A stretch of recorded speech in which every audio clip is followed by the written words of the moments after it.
Bismillahirrahmanirrahim. Assalamualaikum warahmatullahi wabarakatuh.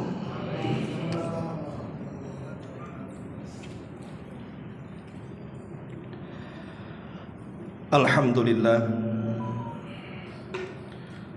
Alhamdulillahilladzi asra bi'abdihi laylan minal masjidil haram ilal masjidil aqsa.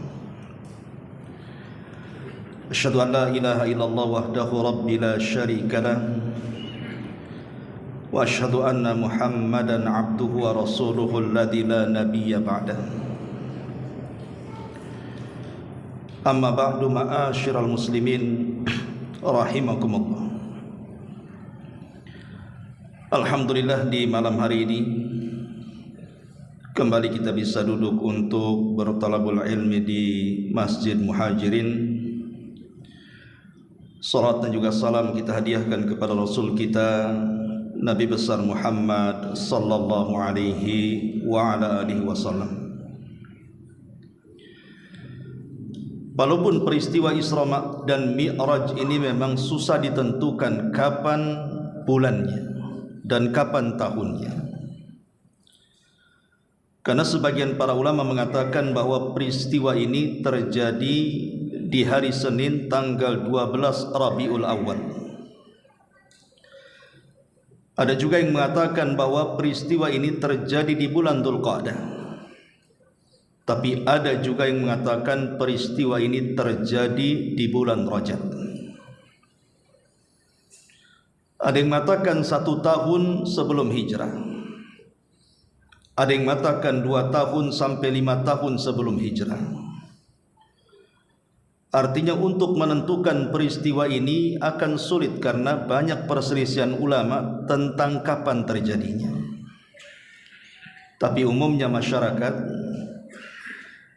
mereka mengenal peristiwa ini apabila datang bulan Rajab. Ma'asyiral muslimin yang dimuliakan Allah Subhanahu wa taala, saya tidak hendak menceritakan secara detail perjalanan Isra Mi'raj, mungkin secara singkat saja karena sering juga saya jelaskan di sini. Tetapi yang paling penting dari peristiwa ini adalah pelajarannya, hikmah dan ibarahnya. Apa yang kita bisa petik dari pelajaran Isra Mi'raj ini? Karena kisah ini bukan didengar kemudian merasa lezat ketika mendengarkannya, tetapi kisah itu harus diambil setiap kalimat per kalimatnya tentang apa yang bisa kita ambil pelajaran dari peristiwa besar ini.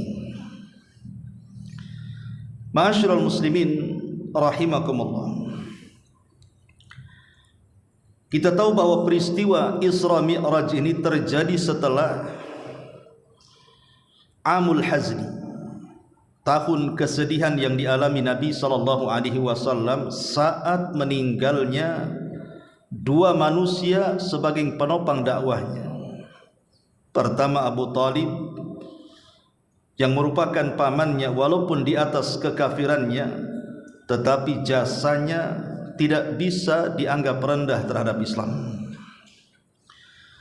Kemudian yang kedua Khadijah, istri tercintanya, yang beriman sebelum manusia beriman, yang mensedekahkan seluruh hartanya sebelum manusia ada yang bersedekah, bahkan yang membenarkan apapun yang dikatakan Rasul ketika manusia mendustakan. Bahkan dari rahimnya lah keluar putra putri beliau alaihi salatu wassalam. Bagaimana tidak sedih? Bahkan Rasul SAW merasakan kesedihan ini sampai 1 tahun. Makanya tahunnya disebut Amul Hazni, tahun kesedihan. Ketika wafatnya 2 manusia mulia ini, gerak dakwah Nabi SAW mulai tersempitkan di kota Mekah. Bahkan ada ancaman-ancaman yang mengarah kepada pembunuhan. Maka Nabi SAW berinisiatif untuk mencari areal baru. Mudah-mudahan Allah membukakan tempat itu untuk dakwah Islam. Berangkatlah Rasul ke Taif. 10 hari dia di Taif, keliling dari kabilah ke kabilah, tapi tidak ada satupun kabilah di Taif yang menerima dakwah Rasul. Yang ada justru dibalas dengan kekerasan, dilempari Rasul dengan batu sampai lari 2 mil, kemudian sembunyi di kebun kurma antara Mekah dan Madinah, antara Mekah dan Taif. Disitulah Nabi SAW kemudian diganti oleh Allah Subhanahu wa taala. Ketika penduduk Taif tidak mau beriman, datang 7 jin dari Nasibah Yaman, mendengarkan Rasul yang sedang membaca Quran dalam salat fajar, kemudian mereka beriman. Qul uhiya ilayya annahu nafarum minal jinni faqalu inna sami'na qur'anan ajaba yahdi ila rusdi fa amanna bi. Maka jin-jin ini beriman kepada Nabi SAW. Maka 7 jin inilah sahabat dari kalangan jin pertama dalam Islam, yang karenanya ribuan jin masuk Islam.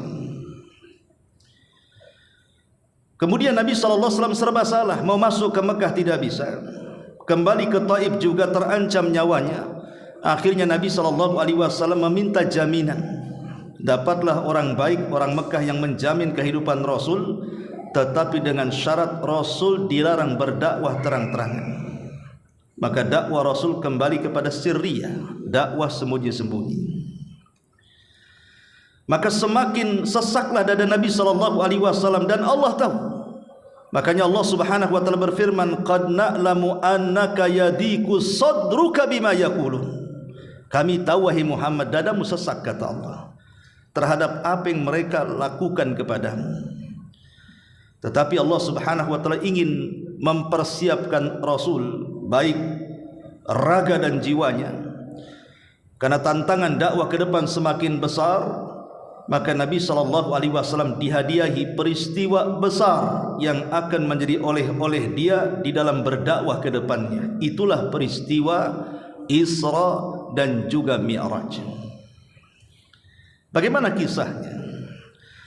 Ketika Nabi SAW berada di Hatim dalam riwayat, berada di Hijr Ismail dalam riwayat, berada di rumah Ummu Hani, datang Jibril membawa buruk, dan buruk adalah kendaraan para nabi. Dia tidak lebih besar dibandingkan kuda dan tidak lebih kecil daripada keledai. Jadi dia lebih besar daripada keledai, tapi lebih kecil daripada kuda, dan memiliki perawakan panjang. Sekali langkah sejauh mata memandang. Jibril datang menemui Nabi SAW, kemudian mengajak untuk melakukan perjalanan di malam hari itu. Tapi sebelum itu, maka Jibril melakukan pembelahan dada kepada Rasul kedua kalinya. Karena sebagian ulama berselisih pendapat berapa kali Rasul dibelah dadanya kemudian dibersihkan jantungnya itu. Ada yang mengatakan 3 kali. Pertama, ketika Rasul masih usia 5 atau 6 tahun di rumah Halimah Sa'diyah. Yang kedua, dalam peristiwa Gua Hira ketika turun surah Iqra. Kemudian yang ketiga dalam peristiwa Isra Mi'raj. Tapi ulama sejarah hanya merajihkan, wallahu alam, bahwa peristiwa itu hanya terjadi 2 kali saja. Pertama, ketika Rasul berada di rumah Halimah Sa'diyah dalam pangkuan ibu susu beliau di usia 5 atau 6 tahun. Dan yang kedua dalam peristiwa Isra Mi'raj ini. Setelah kemudian dibelah dadanya, diambil jantungnya, dibersihkan di bejana emas dengan air Zam-Zam, kemudian dimasukkan iman dan hikmah dan kebijaksanaan Allah ke dalam jantung Rasul, kemudian ditutup kembali. Kenapa harus dibersihkan? Karena Rasul akan melihat peristiwa yang belum pernah dilihat siapapun. Harus ada kesiapan jiwa, makanya dibersihkan jiwanya. Setelah itu kemudian Rasul dibawa untuk menunggangi burak. Maka berangkatlah Nabi SAW dengan Jibril. Peristiwa yang disebut dengan Isra. Isra itu perjalanan yang dilakukan di malam hari. Bahasa Arabnya disebut Isra. Maka berangkatlah Rasul dari Makkah Al-Mukarramah menuju Baitul Maqdis, Palestina. Tentu kalau perjalanan biasa, ada yang mengatakan di zaman itu menggunakan unta dari Mekah ke Palestina itu sekitar 40 hari. Berarti kalau pulang pergi sekitar 80 hari, 2 bulan lebih. Tapi bisa ditempuh dengan perjalanan sesingkat-singkatnya hanya separuh malam saja. Ketika Nabi SAW kemudian naik ke atas buraq, langsung melesat menuju Baitul Maqdis. Sesampainya di Baitul Maqdis, rupanya sudah ditunggu di Masjidil Aqsa para nabi. Mereka datang dengan ruh-ruh mereka, karena bagaimanapun jasad mereka sudah dikubur, sehingga ruh-ruhnya hadir di masjid itu dan digambarkan kepada Rasul bahwa para nabi sedang berada di belakangnya. Bagaimana caranya? Allahu a'lam. Allah ala kulli syai'in qadir. Kemudian Nabi SAW diperintahkan oleh para nabi untuk menjadi imam, seolah-olah para nabi ini memberikan estafet dakwah, bahwa engkaulah nabi terakhir yang akan meneruskan dakwah kami.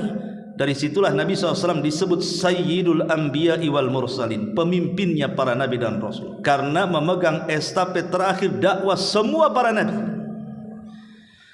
Kemudian Rasul pun mengimami mereka. Setelah Nabi SAW mengimami para nabi, maka kemudian Nabi SAW sebelum naik ke atas dengan peristiwa yang kedua yang disebut dengan Mi'raj, maka didatangkan kepada Nabi 2 minuman. Pertama khamar, dan yang kedua madu, dalam riwayat susu.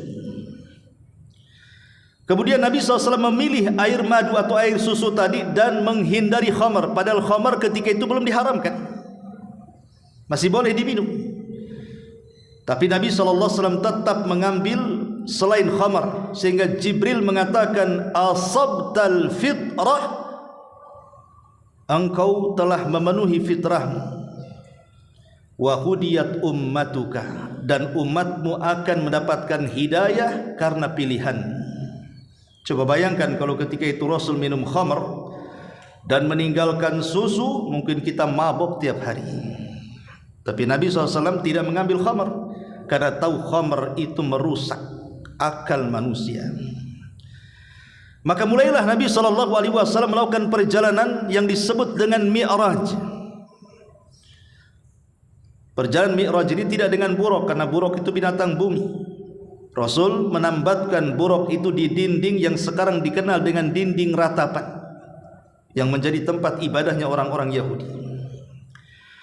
Kemudian Nabi SAW dinaikkan dengan cara apa? Wallahu a'lam. Yang jelas bahwa Nabi SAW naik bersama Jibril menuju langit. Di langit pertama, Nabi SAW meminta izin kepada penjaga pintu langit, karena langit itu berbentuk bangunan, ada pintunya, dan pintu langit itu selaras dengan Masjidil Aqsa. Makanya Nabi SAW naik ke langit harus dari Masjidil Aqsa. Bisa saja kalau seandainya Allah mau dari Masjidil Haram, kan begitu, langsung ke langit. Tapi kenapa mesti ke Masjidil Aqsa? Karena pintunya lurus dengan masjid itu. Makanya kemudian Rasul naik dari situ, kemudian sampai ke langit pertama. Maka Jibril pun meminta izin kepada penjaga pintu langit itu. Kata penjaga pintu langit pertama, man, siapa kamu? Kata Jibril, saya Jibril. Waman ma'aka, siapa yang bersamamu? Kata Jibril, Muhammad. Awaqad uhiya ilai, apakah sudah diperintahkan dia boleh naik? Kata Jibril, na'am, ya. Maka dibukakanlah pintu langit itu.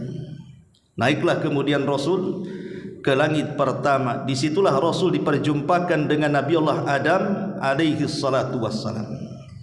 Kata Jibril, salim ala Adam abika ya Muhammad, ucapkan salam kepada bapakmu Adam. Maka Rasul mengatakan, assalamu alaikum ya Adam. Maka Adam menjawab, waalaikumsalam warahmatullahi wabarakatuh, marhaban bibnin salih wa nabiyyin salih. Selamat datang wahai putraku yang baik dan nabiku yang baik. Kemudian Nabi SAW melihat Adam.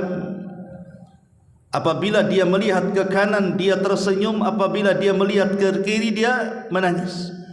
Kemudian dia bertanya kepada Jibril, kenapa dengan Adam itu? Maka Jibril mengatakan Adam melihat ke kanan karena melihat anak keturunannya yang dimasukkan Allah ke dalam sorga, dia pun tersenyum bahagia. Apabila melihat ke kiri ada dari anak keturunannya yang dimasukkan Allah ke dalam neraka, dia pun menangis sedih. Akhirnya Nabi pun naik lagi melesat ke langit yang kedua, dan jarak satu langit ke langit berikutnya itu menurut riwayat Abdullah ibn Mas'ud sejarak 500 tahun perjalanan. Naiklah ke langit kedua. Di langit kedua, Jibril ditanya lagi oleh penjaga pintu langit kedua, "Man, siapa anda?" Kata Jibril, "Saya Jibril." "Wa man ma'aka, dan siapa yang bersamamu?" Kata Jibril, "Muhammad." "Awa qad uhiya ilai, sudah diperintah dia?" "Sudah." Dibukalah pintu langit itu. Naiklah ke langit kedua, diperjumpakan dengan dua nabi. Pertama Isa bin Maryam, dan yang kedua Yahya putra Zakaria. Kata Jibril, "Salim alaihima." Ucapkan salam kepada dua nabi itu wahai Muhammad. Maka Rasul pun mengucapkan salam, kemudian dijawab salam. Mereka mengatakan, "Marhaban bi akhin salihin wa nabiyyin salih." Selamat datang saudaraku yang baik dan nabiku yang baik. Kemudian Rasul pun naik ke langit ketiga, sama meminta izin kepada penjaga pintu langit. Kemudian di langit ketiga diperjumpakan dengan Nabi Allah Yusuf alaihi salatu wassalam, yang diberikan separuh ketampanan Adam alaihi salatu wassalam. Maka setelah kemudian mengucapkan salam kepada Nabi Yusuf dan dijawab, dan Yusuf mengatakan, "Marhaban bi akhin salih wa nabiyyin salih." Selamat datang wahai saudaraku yang baik dan nabiku yang baik. Maka Rasul naik lagi ke langit yang keempat. Disitulah diperjumpakan dengan Idris alaihi salatu wassalam, yang Allah angkat dari bumi ke langit keempat. Wa rafa'nahu makanan aliyya. Kami angkat Idris ke tempat yang tinggi, maksudnya ke langit keempat. Kemudian setelah mengucapkan salam, dijawab salam, Idris pun mengucapkan, "Marhaban bi akhin salih wa nabiyyin salih." Selamat datang saudaraku yang baik dan nabiku yang baik. Akhirnya Rasul pun naik ke langit kelima. Disitulah diperjumpakan dengan Nabi Allah Harun alaihi salatu wassalam, saudara Musa alaihi salam. Kemudian naik ke langit yang keenam, dijumpakan dengan Nabi Musa. Dijumpakan dengan Nabi Musa, yang nanti Nabi Musa ini akan berperan dalam peristiwa ini. Ketika Nabi SAW disyariatkan 50 waktu solat, akhirnya menjadi 5 waktu solat. Itu ada peran Nabi Musa di sini. Makanya kalau kita lihat Al-Quran itu kebanyakan kisah-kisahnya menceritakan tentang kisah dan kaumnya Bani Israel. Seolah-olah ada ikatan antara kita kaum muslimin dengan Bani Israel. Maka kemudian setelah itu naik ke langit terakhir, langit ketujuh, berjumpa dengan Nabiullah Ibrahim alaihi salatu wassalam, di mana Rasul melihat muka Ibrahim persis seperti muka dia. Tidak ada nabi yang persis perawakannya dan mukanya melebihi Ibrahim dengan dirinya. Dan dia lihat banyak anak-anak yang bermain di sekitarnya. Ketika ditanya itu anak-anak siapa, itulah anak-anak orang kafir yang meninggal sebelum balik. Ma'asyiral muslimin yang dimuliakan Allah Subhanahu wa taala. Kemudian setelah itu Rasul dibawa oleh Jibril ke alam para malaikat. Karena peristiwa Isra itu Rasul melewati 3 alam. Alam manusia, alam malaikat, dan alam ketuhanan. Diajaklah Nabi SAW ke Baitul Ma'mur. Baitul Ma'mur itu kiblatnya para malaikat. Satu hari yang tawaf di Baitul Ma'mur itu 70.000 malaikat. Kemudian mereka pun pergi setelah tawaf dan tidak akan pernah kembali. Besoknya datang malaikat dengan jumlah yang sama 70.000, kemudian tawaf, kemudian kembali dan pergi, kemudian tidak kembali, dan begitu seterusnya. Saking banyaknya malaikat. Makanya Allah mengatakan, "Wa ma ya'lamu junuda rabbika illahu wa ma huwa illa dzikra lil bashar." Tidak ada yang tahu jumlah tentara Allah kecuali Dia sendiri, Allah Subhanahu wa taala. Maka Jibril di Baitul Ma'mur inilah berubah wujud menjadi Jibril yang asli dengan 600 sayap. Itulah yang kemudian difirmankan oleh Allah Subhanahu wa taala dalam suratul Najm, laqad ra'ahu nazlatan ukhra inda sidratil muntaha, di mana Rasul melihat Jibril kedua kalinya. Pertama saat antara diangkat Nabi dan diangkat Rasul, yang kedua di Baitul Ma'mur, diperlihatkan wujud asli Jibril alaihi salatu wassalam, malaikat yang memiliki 600 sayap, yang satu sayap terbentang di antara ufuk barat dan timur. Ma'asyiral muslimin yang dimuliakan Allah Azza wa Jalla, dari sini Jibril meminta maaf kepada Rasul tidak bisa mengantar, karena alamnya bukan alam para malaikat lagi, sudah itu alam ketuhanan, Sidratil Muntaha, akhir daripada ilmu seluruh makhluk. Maka Nabi SAW kemudian diberikan raf-raf, semacam sayap begitu, raf-raf itu diletakkan di bahunya, kemudian diterbangkan Allah sampai ke Sidratil Muntaha. Kemudian berjumpa dengan Allah di balik tabir, dan tabirnya Allah adalah cahaya. Makanya ketika Rasul ditanya, atau Aisyah radhiyallahu anha ditanya, apakah Rasul melihat Rabbnya dalam peristiwa Isra Mi'raj itu, maka Aisyah mengatakan, Rasul pernah mengatakan, nurun inni ara, cahaya yang aku lihat. Artinya Rasul tidak bisa melihat langsung zat Allah karena terhalang dengan tabir. Disitulah terjadi dialog antara Nabi SAW langsung dengan Rabbul Alamin tanpa perantara Jibril. Makanya dari 25 Nabi dan Rasul yang disebut dengan Kalimur Rahman, Nabi yang pernah bicara dengan Allah tanpa perantara Jibril itu 3. Pertama Adam ketika di sorga, yang kedua Nabi Musa ketika di Bukit Tursina, dan Rasul kita Muhammad sallallahu alaihi wasallam dalam peristiwa Mi'raj di Sidratil Muntaha. Walaupun Kalimur Rahman itu lebih banyak disematkan kepada Nabi Musa, ya, karena Musa adalah nabi yang paling banyak bicara secara langsung tanpa perantara dengan Allah Subhanahu wa taala. Makanya gelar Nabi Musa itu Kalimur Rahman, orang atau nabi yang senantiasa berdialog dengan Allah tanpa perantara.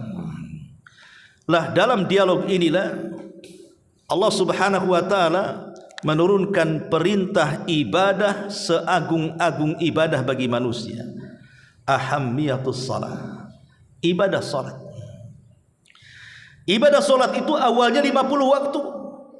Coba bayangkan kalau seandainya kita salat 50 waktu, kapan kita kerjanya? Mungkin kita bisa masuk angin asik wudu saja. Tetapi Islam ini agama yang mudah, dan Allah yang kita anggap Tuhan kita adalah Rabbur Rahmah, pemilik rahmat kasih sayang kepada hamba-hambanya.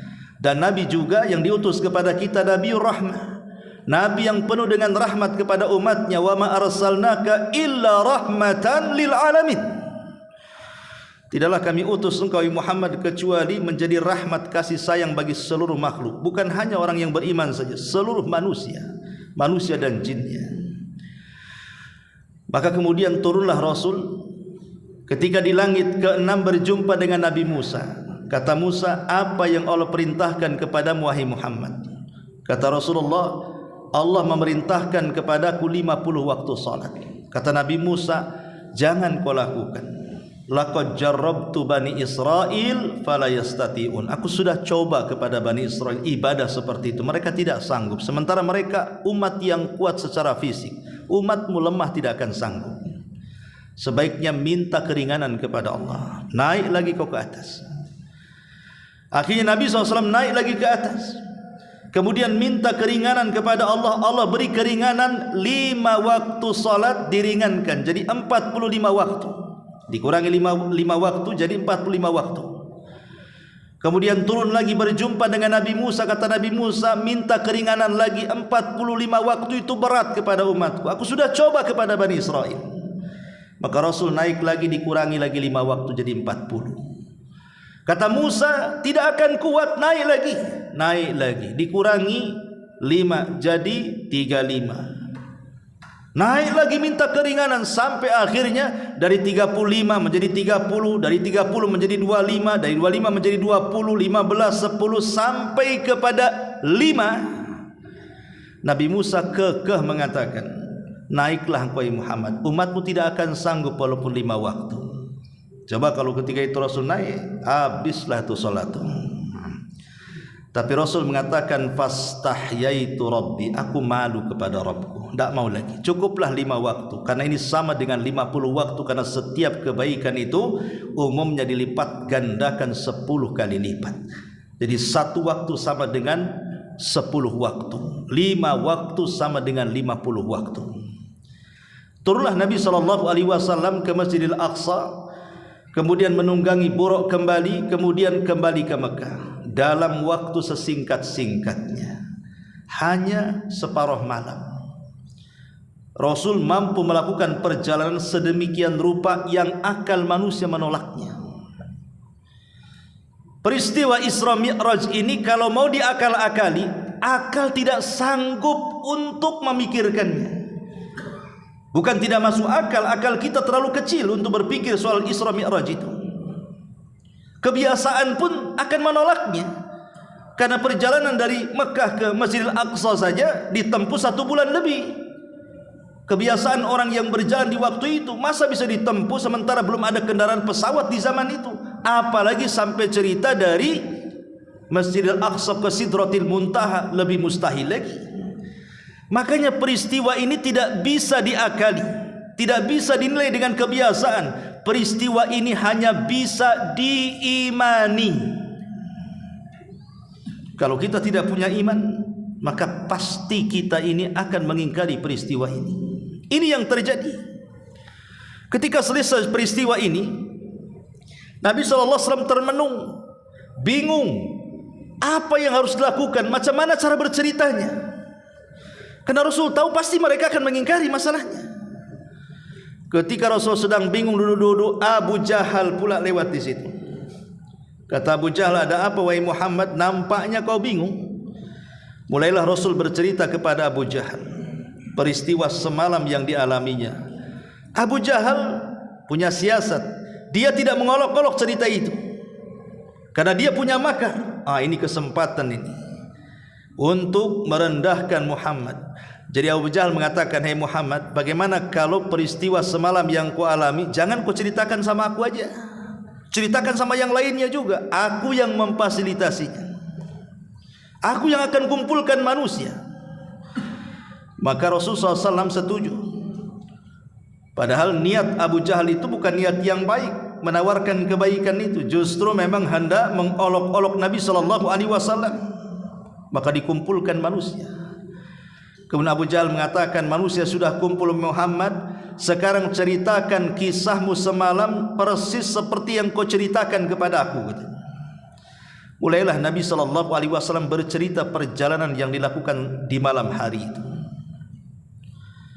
Ketika selesai bercerita, semua manusia tertawa.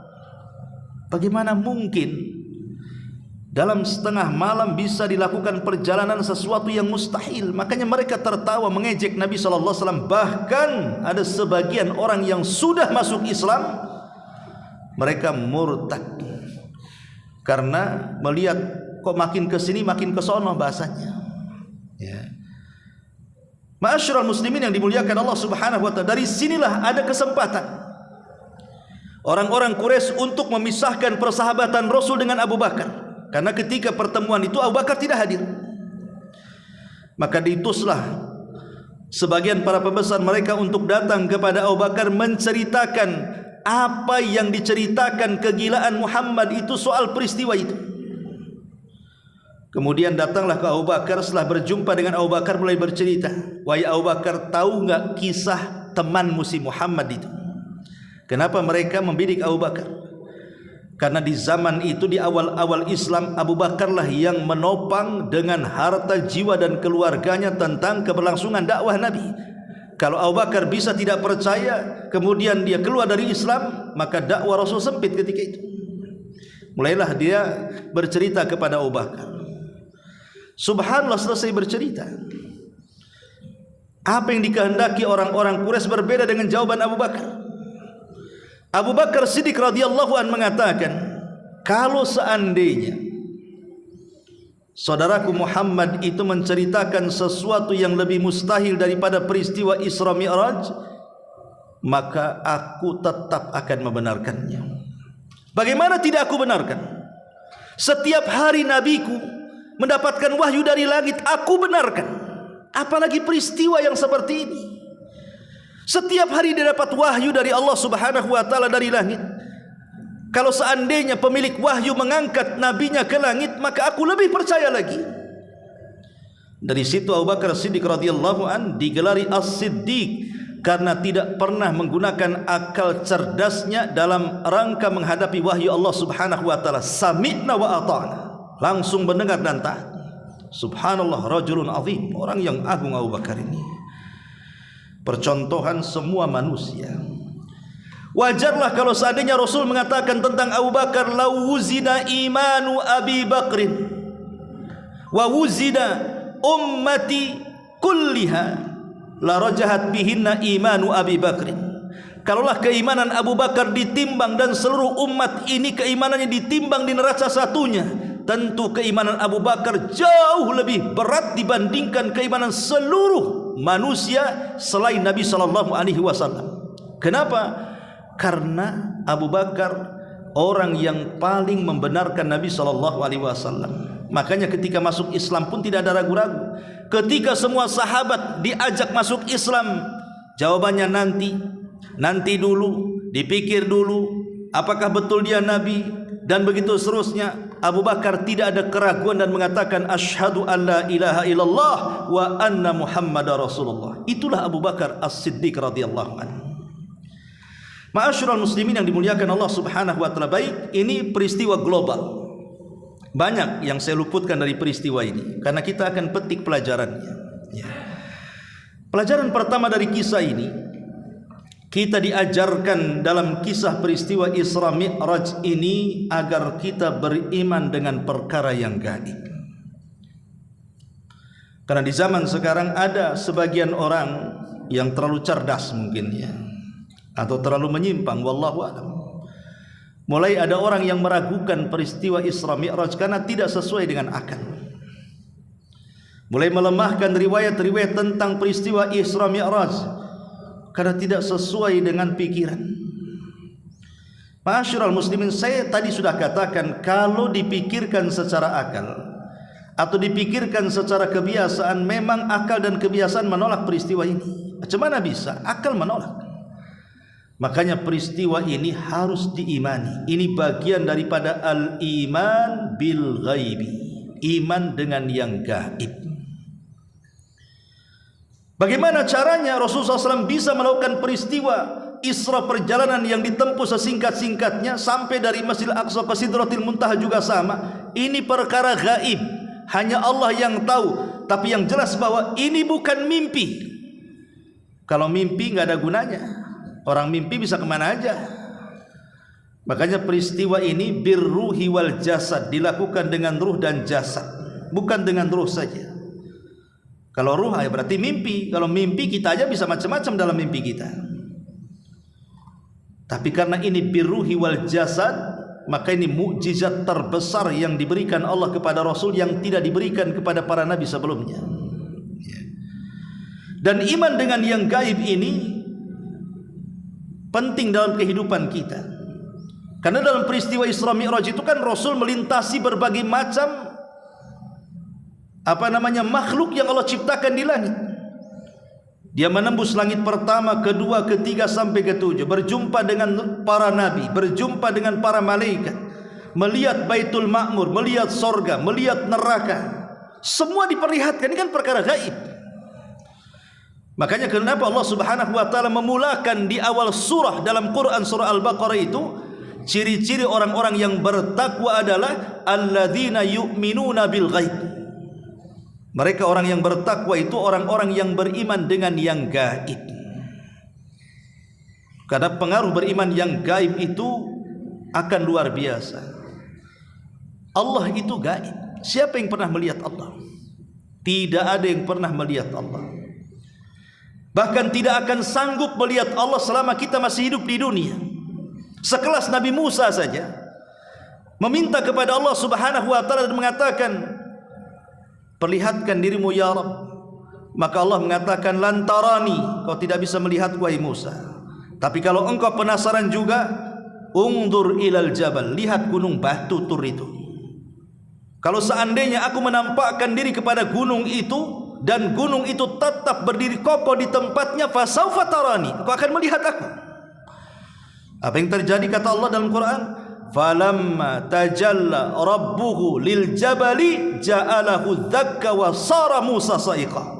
Ketika Allah menampakkan dirinya ke hadapan gunung yang sangat kokoh, yang penuh dengan bebatuan itu, tiba-tiba gunung itu bergegar kemudian hancur berantakan. Musa terkejut sampai pingsan. Ketika dia sudah tersadar, dia mengatakan, tubtu ilaika, aku tobat ya Rabb, aku tidak akan meminta dirimu untuk ditampakkan. Tetapi Allah bisa dilihat kapan? Kelak ketika kita di sorga. Dan itu nikmat terbesar yang Allah anugerahkan kepada kita. Ma'asyiral muslimin rahimakumullah. Makanya kalau orang beriman dengan yang gaib, terutama beriman kepada Allah Subhanahu wa taala pertama, maka kita akan merasa diawasi Allah, diawasi oleh zat yang gaib. Tertanamlah sifat muraqabah, sehingga dalam bicara dan tingkah laku pun kita berhati-hati karena merasa dilihat. Yang kedua, tertanam sifat takut. Takut kalau seandainya setiap gerak-gerik kita diawasi Allah, kemudian Allah Subhanahu wa taala mengirimkan balanya kepada kita dengan kemaksiatan yang kita lakukan. Dari sini ada dorongan untuk senantiasa melaksanakan ketaatan dan menjauhi kemaksiatan, karena rasa takut dari beriman ke yang gaib tadi. Dan muncullah tumakninatun nafsi, jiwa akan tenang. Kalau kita yakin adanya Allah Subhanahu wa taala walaupun gaib, jiwa kita akan tenang. Kenapa? Karena kita akan terus diawasi Allah, di mana semua hajat-hajat kita tinggal minta kepada zat yang gaib, Allah Subhanahu wa taala. Sehingga timbullah takwa, timbullah tazkiyatun nafas, dan begitu seterusnya. Karena begini ikhwatu fiddin yang dimuliakan Allah Subhanahu wa taala, perkara gaib ini kan macam-macamnya. Kita pakai logika dulu. Jangankan cerita agama, cerita kita saja sehari-hari. Saya di hadapan Anda, bagi saya depan Anda itu adalah perkara yang tidak gaib. Saya menghadap Anda, saya lihat Anda, berarti di depan saya tidak gaib, tapi di belakang saya gaib. Saya nggak lihat ke belakang. Sama juga dengan Anda di sini, di belakang Anda gaib bagi Anda, tapi Anda tidak akan gaib ketika melihat ke arah saya. Tapi saya bisa melihat ke belakang Anda sebagaimana Anda bisa melihat ke belakang saya. Yang gaib bagi saya nampak bagi Anda, yang gaib bagi Anda nampak bagi saya. Itu di dunia saja kan, logikanya kan begitu. Atau contoh kita sendirian. Ketika kita sendirian, ada 6 arah bagi kita. Depan 1, belakang 2, kiri 1, kanan 2, udah 6. Atas, bawah. Berarti arah kita itu ada 6 kan? Atas, bawah, depan, belakang, samping kiri, samping kanan. Dalam satu waktu bisa kita melihat ke 6 arah? Tidak bisa. Kalau kita mengarah ke kiri, kanan gaib bagi kita. Kita mengarah ke atas, bawah gaib bagi kita. Kita mengarah ke depan, belakang gaib bagi kita. Itu di dunia. Zaman juga sama. Apa yang sudah lewat menjadi gaib bagi kita. Apa yang akan datang memang gaib, belum tahu kita apa yang akan terjadi. Ya sekarang ini yang tidak gaib bagi kita. Lah ini perkara di tengah-tengah manusia saja. Kita tidak bisa gitu menembus kegaiban-kegaiban yang ada di sekeliling kita. Dan itu harus kita imani, karena kita rasakan memang ada yang gaib itu. Karena orang-orang itu kan mereka mentasybih, menyerupakan kehidupan yang nyata dengan kehidupan yang gaib itu, seolah yang gaib nggak ada. Loh, buktinya ada gaib itu. Yang belakang saja kita tahu, sejengkal di bawah tanah aja kita nggak tahu. Dari sini Allah mengatakan, wa ma utitu minal ilmi illa qalila. Tidaklah Allah memberikan pengetahuan kepada kita kecuali sedikit. Sedikit yang Allah berikan, banyak yang gaib dari kita. Kenapa kita tidak beriman dengan yang gaib? Ma'asyiral muslimin, kalau Allah Subhanahu wa taala memberangkatkan Rasul sallallahu alaihi wasallam dalam peristiwa besar Isra Mi'raj itu, kemudian kita ingkari, maka anda mengingkari qudratullahi azza wajal, kemampuan Allah subhanahu wa ta'ala. Hari-hari kita bisa melihat kemampuan Allah. Bagaimana Allah terbitkan matahari dari arah timur, tenggelam di barat. Siapa yang bisa melakukannya? Tidak ada yang bisa melakukannya. Sekelas Namrud yang mengaku Tuhan, ketika Ibrahim berdebat dengan Namrud dan mengatakan, wahai Namrud, Tuhanku mendatangkan matahari dari arah timur, fa'ti biha minal maghrib. Kau datangkan dari barat sekarang. Fa buhital ladzi kafar. Kalau dalam pandangan kita alam semesta saja itu merupakan qudratullah, kuasa Allah. Allah bisa menciptakan langit dengan ngambang tanpa tiang. Allah bisa menjalankan matahari setiap hari seperti itu. Kenapa Allah tidak sanggup memperjalankan Nabi dari Masjidil Haram ke Masjidil Aqsa ke Sidratil Muntaha? Wa ma qadarullaha haqqa qadri. Sesungguhnya mereka tidak benar-benar mengagungkan Allah subhanahu wa ta'ala dengan sebenar-benar pengagungan. Kalau orang mengagungkan Allah, maka kita harus yakin dengan peristiwa ini. Ma'asyiral muslimin yang dimuliakan Allah subhanahu wa ta'ala, ini yang pertama, ditanamkan kepada kita al-imanu bil ghaib. Yang kedua, pelajaran Isra Mi'raj ini menjelaskan kepada kita tentang ahammiyatus salati, tentang pentingnya salat, ikhwan. Karena oleh dalam peristiwa ini adalah salat. Dan kalau kita bicara tentang salat, salat adalah Isra dan salat juga adalah Mi'raj. Bagaimana kita katakan salat itu Isra dan salat itu Mi'raj? Setiap hari kita mengadakan Isra Mi'raj. 5 waktu lagi kita mengadakan Isra Mi'raj dalam salat kita. Salat disebut Isra karena dalam salat kita, di permulaan syariat salat, kemana kiblat kita? Ke Baitul Maqdis. Permulaan salat itu ke Baitul Maqdis, bukan ke Masjidil Haram. 6 bulan Rasul menghadap Baitul Maqdis. Bahkan kemudian Nabi SAW menggunakan buraq dari Masjidil Haram ke Masjidil Aqsa, menuju Masjidil Aqsa dengan buraq untuk menetapkan bahwa itu kiblat kaum muslimin. Bahkan setelah hijrah juga masih menghadap kiblat. Kemana? Ke Baitul Maqdis, bukan ke Masjidil Haram. Baru setelah Nabi SAW, karena ketika itu juga ingin melembutkan orang-orang Yahudi juga supaya masuk Islam, tapi orang Yahudi semakin jauh dari Islam dan musuh Islam, maka Nabi SAW mulai mengarahkan kiblatnya tidak lagi ke Masjidil Aqsa, tapi minta kepada Allah untuk dikembalikan ke Masjidil Haram. Dari sini Allah mengatakan, qad nara taqalluba wajhika fis sama falanwalliyannaka qiblatan tardaha. Jadi salat itu juga bagian daripada Isra, karena Baitul Maqdis itu sempat menjadi kiblat kaum muslimin. Bahkan Baitul Maqdis bukan hanya tempat Isra-nya Nabi, tapi Baitul Maqdis adalah tempat yang sangat diagungkan dalam Islam. La tushaddur rihal illa ila thalathati masajid. Tidak boleh anda melakukan safar dalam niat ibadah kecuali 3 masjid. Salah satunya Masjidil Aqsa. Dan masjid ini walaupun hari ini dikuasai Yahudi, tapi nanti di akhir zaman akan kembali ke tangan kaum muslimin.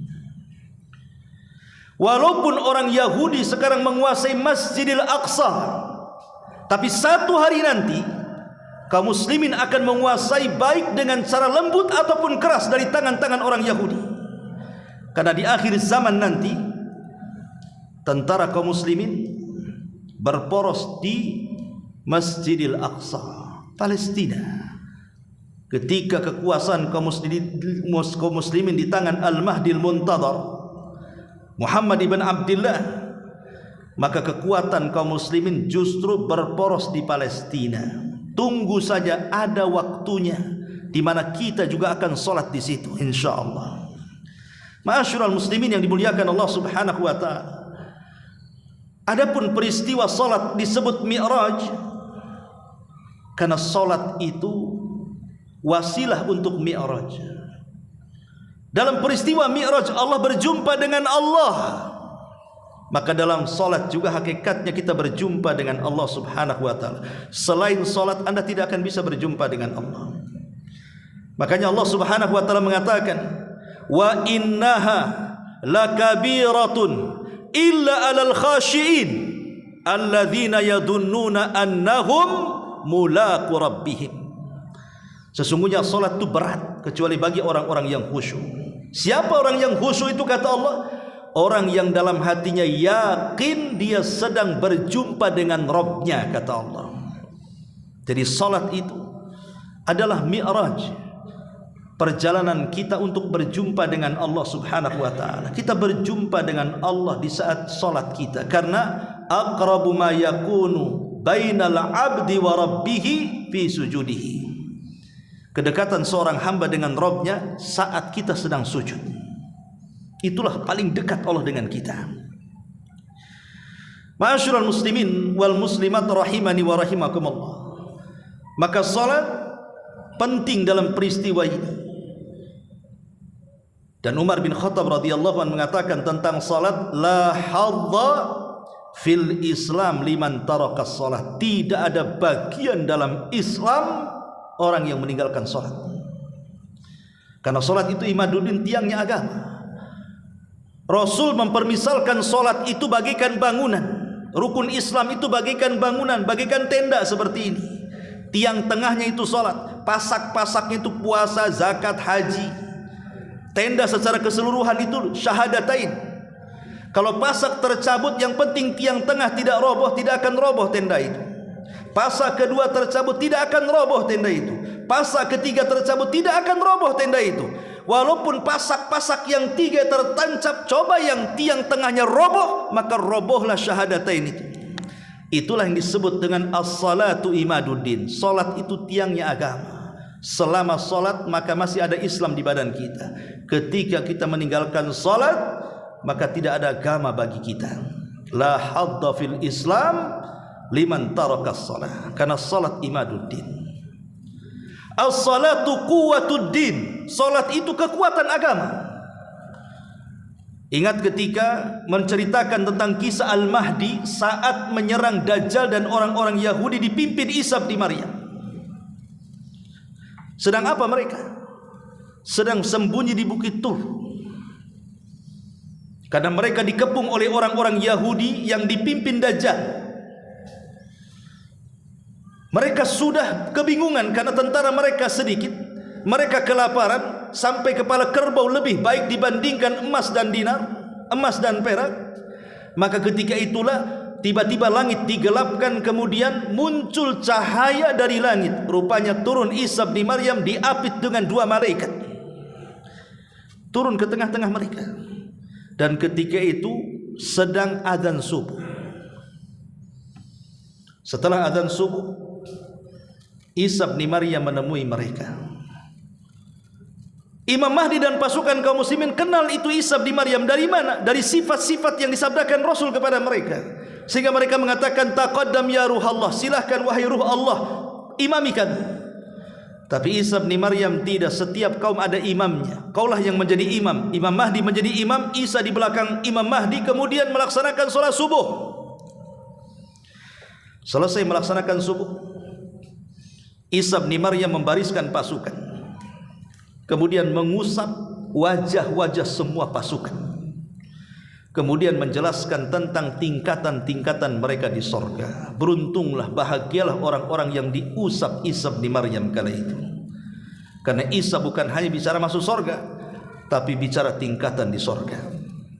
Kemudian Isa berikan 3 pilihan kepada mereka. Kata Isa, kalian tidak perlu berperang. Aku akan meminta kepada Allah untuk mendatangkan pasukan lain bukan kalian. Kalian cukup sabar saja. Biar pasukan yang lain yang Allah datangkan yang akan menghancurkan Dajjal dan pasukannya. Atau yang kedua, kalian tidak perlu berperang. Saya akan meminta kepada Allah agar Allah mengirimkan bencana besar sehingga membunuh Dajjal dan orang-orang Yahudi dan pasukannya. Atau yang ketiga, kita perang. Saya yang akan memimpin kalian. Dan saya pastikan tangan-tangan orang Yahudi tidak bisa mengayunkan pedang-pedang mereka dan kalian tinggal tebas kepalanya. Kemudian mereka mengatakan, kami memilih yang ketiga wahai Ruh Allah. Maka mereka pun turun dari bukit itu. Kemudian Isa mengejar Dajjal. Ketika Dajjal lari dikejar ke sana kemari, akhirnya sampai di Babil Lud, kota terindah di Israel. Disitulah Isa bin Maryam membunuh Dajjal, membawa kepalanya yang tertancap di tombak. Maka ketika Dajjal sudah mati, yang dianggap Tuhan orang-orang Yahudi di akhir zaman, orang Yahudi ciut sehingga kaum muslimin tinggal membantai mereka. Orang-orang Yahudi lari ke sana kemari. Akhirnya sebagian mereka sembunyi di balik batu. Rupanya batu bisa bicara dan mengatakan, ya Muslim, hei Muslim, di sini Yahudi sedang bersembunyi. Maka dibantailah Yahudi itu. Tidak ada satupun makhluk Allah kecuali bicara, memberitakan di mana Yahudi berada, kecuali satu pohon yang tidak mau bicara. Itu disebut Gharqad namanya. Pohon Gharqad. Makanya kenapa orang Yahudi Israel menanam pohon ini sebanyak-banyaknya, karena di sini bocor kepada mereka. Pohon Gharqad namanya. Ya. Ma'asyiral muslimin yang dimuliakan Allah Subhanahu wa taala. Tapi lihat di sini, kemenangan Al-Mahdi dan pasukannya dilakukan setelah apa? Setelah sholat subuh. Ya, karena solat itu adalah kuwatul din, kekuatan agama. Ada solat kuat agama, tidak ada solat lemah agama. Dan solat adalah silatun bainal abdi wa rabbih. Dia adalah hubung kait kita dengan Allah. Selama kita masih solat ikhwan, maka selama itu tali yang menghubungkan kita dengan Allah akan sampai kepada Allah. Tapi ketika kita meninggalkan solat, terputuslah tali itu. Sehingga kalau sudah terputus tali itu, maka Allah Subhanahu wa taala tidak akan memandang kita lagi. Ingat satu kisah yang pernah saya ceritakan. Ada seorang ibu bercerita, bertanya kepada salah seorang syekh di Riyadh sana. Kata ibu ini, syekh, aku punya anak-anak, dari kecil, remaja, dewasa, hidupnya tidak pernah bahagia. Macam-macam musibah diterima anak saya. Dan sekarang anak saya stroke, terbaring di kursi roda. Apakah anak saya terkena sihir, wahai syekh? Tapi syekh tidak menjawab.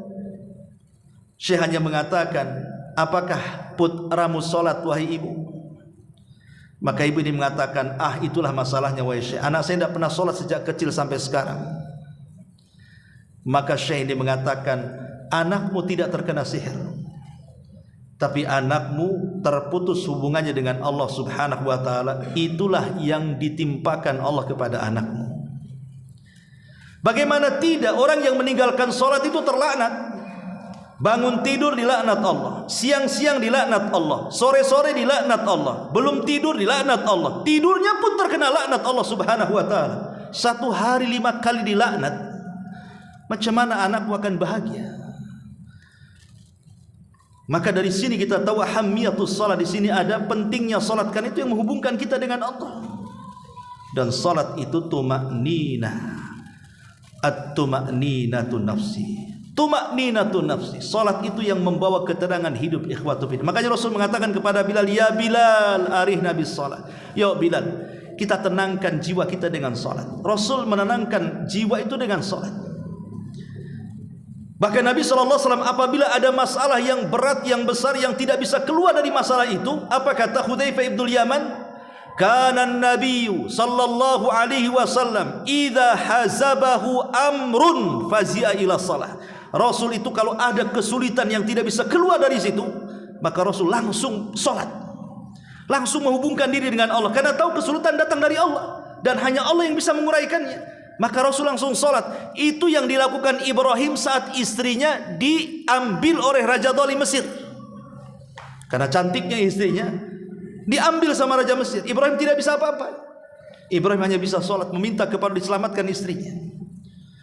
Ketika istrinya dihadapkan ke raja, karena cantik, hampir saja dijamahnya, tiba-tiba Sarah berdoa kepada Allah, tiba-tiba tangan raja stroke, tidak bisa apa-apa. Kata raja ini, tolonglah doakan kepada Rabbmu wahai Sarah agar tanganku sembuh. Akhirnya didoakan sembuh. Tapi masih penasaran, ingin menjamah lagi, didoakan lagi, setruk lagi, sampai 3 kali. Ketakutan raja ini. Akhirnya mengatakan kepada prajuritnya, kalian kusuruh membawa manusia, kau suruh pula bawa setan kemari, katanya. Akhirnya diusirlah Sarah, pergi, jangan ganggu aku, sebagai hadiahnya ambillah budakku nih, namanya Hajar. Kasih hadiah Hajar, pulang Sarah. Selamat. Kenapa? Kata para ulama, karena rahasia salatnya Ibrahim alaihi salatu wassalam. Salatlah yang menolong Sarah sehingga diselamatkan dari raja itu. Maka peristiwa Isra Mi'raj ini adalah peristiwa yang menjelaskan kepada kita tentang ahammiyatus shalah, pentingnya salat. Yang ketiga, peristiwa ini adalah al-ikhtibar lil iman. Peristiwa ini sebagai ikhtibar, ujian tentang keimanan. Karena di zaman itu juga, di zaman Rasul, banyak yang iman para sahabat itu hilang gara-gara peristiwa ini. Hanya sebagian sahabat kecil yang mempercayainya. Sebagian besar mereka ragu-ragu, kemudian sebagiannya lagi murtad, naudzubillah. Ini sebagai ikhtibar. Ahasiban nas an yutraku an yaqulu wa hum la yuftanun. Apakah manusia mengira setelah mengatakan saya beriman mereka tidak diuji? Mereka diuji. Diuji keimanannya. Apakah membenarkan peristiwa ini ataukah mendustakannya? Makanya penting seseorang itu memandang sahabat-sahabat yang sabat ala din, bagaimana mereka istiqomah di atas agamanya. Seperti Abu Bakar pertama kali membenarkan peristiwa ini. Setelah melihat para sahabat Abu Bakar membenarkan, disusul Umar, disusul Utsman, disusul Ali, disusul al-asyaratul mubasysyiruna bil jannah. Ma'asyiral muslimin yang dimuliakan Allah Azza wa Jalla. Oleh karena itulah maka peristiwa ini jadikan momen kepada kita untuk semakin mantap lagi bahwa memang peristiwa itu berlaku dan terjadi, dan Allah Maha Kuasa untuk melakukannya. Logika mengatakan, kalau seandainya ada seekor semut,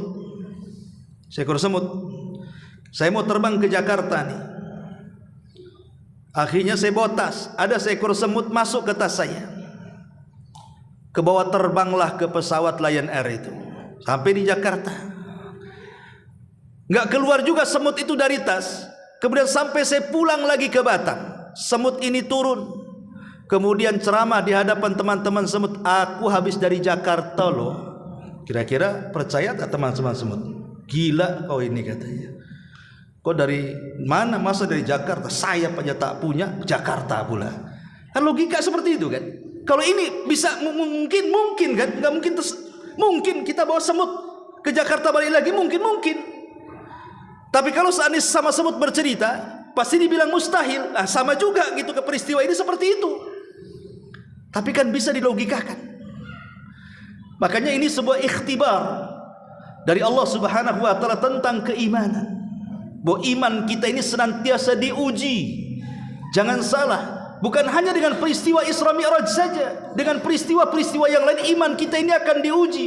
Diuji dengan musibah, entah dari segi kesehatannya, entah dari segi ekonominya, entah dari segi keluarganya, entah dari ucapan manusia yang menyakitkannya, dan begitu seterusnya. Pasti manusia itu diuji.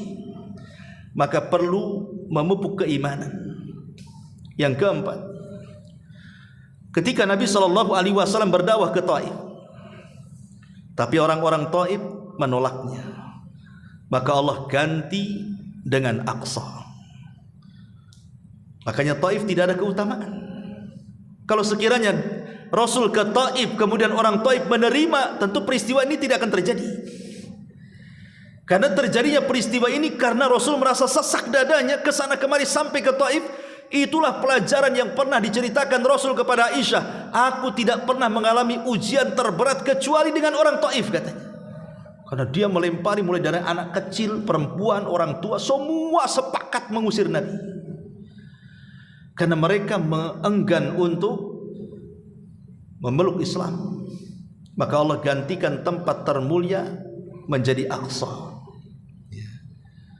Bayangkan dalam peristiwa Taif itu, malaikat Jibril sampai datang menemui Nabi, membawa 2 malaikat penjaga bukit, dan mengatakan, "Hei Muhammad, coba kau ngomong saja 2 malaikat ini, maka 2 malaikat ini akan membawa 2 bukit yang mereka jaga untuk dibenturkan kepada mereka yang mengingkari dakwah." Kalau mungkin kita di posisi Nabi, mungkin ialah lemparkan aja lah, kurang ajar itu kan. Tetapi Nabi itu diutus dalam rangka menebar rahmat. Dia hanya mengatakan, jangan wahai Jibril, Kemudian dia berdoa kepada Allah, Allahumma hdi biqaumin fa innahum la ya'lamun. Ya Allah, berikan hidayah saja kepada mereka. Mereka kaum yang tidak tahu kalau aku nabinya. Kemudian Rasul mengatakan, ya Allah, akhrij minhum, keluarkan dari mereka, wa min aslabihim, dan dari keturunan mereka, man yu'minu billahi azza wa jal, orang yang beriman kepada Allah. Mungkin generasi mereka sekarang ini mereka mengingkari aku, mudah-mudahan anak-anak mereka beriman kepada aku, kata Nabi. Dan bukan mustahil, Abu Jahal, Fir'aunnya umat ini, punya anak namanya Ikrimah bin Abi Jahal, menjadi pahlawan Islam. Al-Walid ibn Mughirah, tokoh besar dengan kekayaannya, memusuhi Nabi, lahir dari rahimnya Al-Khalid ibn Walid, pedangnya Allah. Umayyah ibn Safwan yang menyiksa Bilal sampai diikat di batu, sampai Bilal tidak tahannya, tapi dia istiqomah dengan kalimat Ahadul Ahad, lahir dari rahimnya Safwan ibn Umayyah, pejuang Islam. Artinya Nabi SAW memandang ke depan, bukan memandang hari ini. Itulah dakwah Nabi SAW. Ya. Ma'asyiral muslimin yang dimuliakan Allah Subhanahu wa taala, dan yang terakhir tentunya karena waktu juga, peristiwa ini menjadi tasfiyah dan tarbiyah bagi kita. Tasfiyah itu artinya membersihkan jiwa, tarbiyah itu artinya mentarbiyah jiwa. Setelah dibersihkan kemudian ditarbiyah. Karena tadi saya katakan di awal bahwa peristiwa ini menjadikan ikhtibarul iman, ujian bagi iman. Iman kita diuji di sini, dibersihkan. Allah hendak membersihkan dengan peristiwa ini. Baru setelah itu adanya tarbiyah di sini, bahwa apapun yang dikatakan Nabi SAW masuk di akal atau tidak, diketahui hikmahnya atau tidak, maka kita selaku umatnya wajib mentarbiyah diri dengan mengatakan sami'na wa ata'na. Kita dengar, kita taat, selesai. Karena ada perkara-perkara yang tidak bisa dijangkau akal, ada perkara-perkara yang tidak bisa dicari hikmahnya. Tapi yang jelas bahwa apapun yang disabdakan Nabi SAW, kalau itu perintah pasti ada kebaikannya, kalau itu larangan pasti ada madaratnya. Karena yang dikatakan Rasul adalah wahyu yang diwahyukan kepadanya, wa ma yantiqu anil hawa in huwa illa wahyun yuha. Wallahu a'lam bishawab. Ini yang bisa saya sampaikan, mudah-mudahan bermanfaat. Subhanallah bihamdika, asyhadu an la ilaha illa anta, astaghfiruka wa atubu ilaik. Allahu ta'ala alam. Assalamualaikum warahmatullahi wabarakatuh.